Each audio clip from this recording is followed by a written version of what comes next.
Every word that God gave to our pastor, Reverend Melina Davis Alfred, for the year 2025, on 31st December, exactly 12 o'clock midnight, has been fulfilled. All the prophetic word for the world, year 2025 has been fulfilled, and we stand in another year for 2026 with the glory and anointing of the God.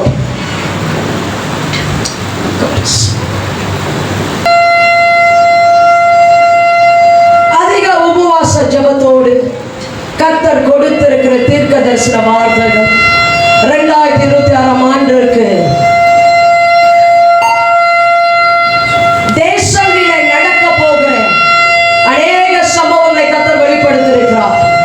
These are the prophetic word for the world for the year 2026. With March fasting and prayers, the prophetic word has been given by the Spirit of God.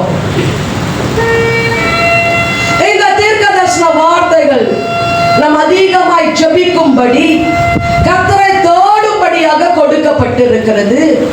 நம்மளை பயமுறுத்தவோ நம்ம ஆவியை உடைக்கவோ அல்ல.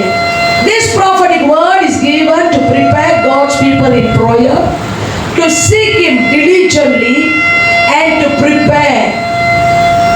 The first prophetic word for the world, the Lord says there will be a sudden unexpected natural disasters that will come without warning in various places of the world, shaking what people thought was stable. According to Matthew 24:7 and 8, கர்த்தர் சொல்லுகிறார், உலகில் பல இடங்களிலே முன் அறிவிப்பு இல்லாமல் திடீரென்று எதிர்பார்க்காத பேரழிவுகள் ஏற்படும். மனிதர்கள் உறுதியாய் நினைத்த அனைத்தும் குலுக்கப்படும். இருதயங்கள் நடுங்கும். மத்தேயு 24:7-8 பிரகாரம். The second prophetic word, இரண்டாம் தீர்க்க தரிசன வார்த்தை, the climate will become extreme. The order of nature will change. There will be unusual heat, unusual rain, violent storms and disturbance in the earth. Many will be troubled by what they see.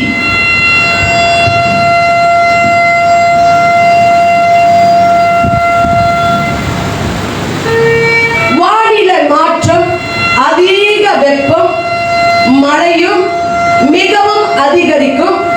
பூமியும் அதில் காணப்படுகிற பல மாற்றங்கள் பல பேரை பயமும் கலக்கமும் அடைவார்கள். Number 3, the economy is going to be tough, difficult. Many will struggle to meet their needs. Yet the Lord says, those who trust me will not be forsaken. I will provide for them, care for them, and I am faithful to my words. Philippians 4:19. பொருளாதாரம் அதிக கடுமையா இருக்கும். பல பேர் தங்கள் தேவைகளை சந்திக்க போராடுவார்கள். ஆனாலும் கர்த்தர் சொல்லுகிறார், என்னை பற்றி பிடிக்கிற பிள்ளைகள் நான் அதிசயமாய் நடத்துவேன். அவர்கள் தேவைகளை நான் சந்திப்பேன். ஏனென்றால் என் வார்த்தைக்கு நான் உண்மை உள்ளவராய் இருப்பேன். பிலிப்பியர் 4:19. நான்காவது, the fourth prophetic word, in some nation food scarcity will begin. There will be seasons when people will go without enough to eat. It will cause fear for some, but it will also awaken hearts. Matthew 24:7. சில நாடுகளிலே உணவு குறைவு ஆரம்பிக்கப்படும். சில காலம் மக்களுக்கு போதுமான உணவு கிடைக்காமல் போகும். இது பல பேருக்கு பயத்தை உண்டாக்கும். ஆனாலும் இந்த காலம் பல இருதயங்கள் எழும்பும். மத்தேயு 24:7-8. ஐந்தாவது தீர்க்க தரிசன வார்த்தை, fifth prophetic word, in these times of shaking many will begin to seek me earnestly. They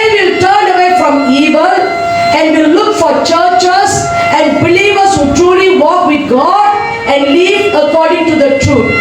Psalms 9, 9 and 10. இந்த நாட்கள் மக்கள் என்னை உண்மையாக தேட ஆரம்பிப்பார்கள்.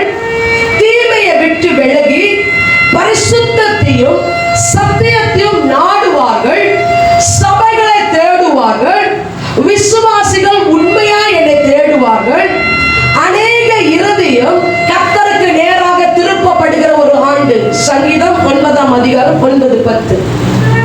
6 prophetic word. 6வது தீர்க்கதரிசன வார்த்தை. Knowledge and technology will advance at an unimaginable speed. Artificial intelligence will rise rapidly. This will reshape the world and my people must walk carefully, led by wisdom, discernment and the Spirit of God. He who has ears to hear, let him hear what the Spirit is saying. அறிவு மற்றும் தொழில்நுட்பம் மிக வேகமாக வளரும், மிகவும் வேகமாக அதிகரிக்கும். இந்த உலகத்துக்கு சில மாறுதல்கள் கடந்து வரும். ஆனால் என் ஜனங்கள் பகுத்தறிவு உள்ளவர்களாய் பெற்றவர்களாய் நடந்து கவனமாய் செயல்பட வேண்டும். காது உள்ளவன் ஆவியானவர் சொல்லுகிறதை கேட்பானாக.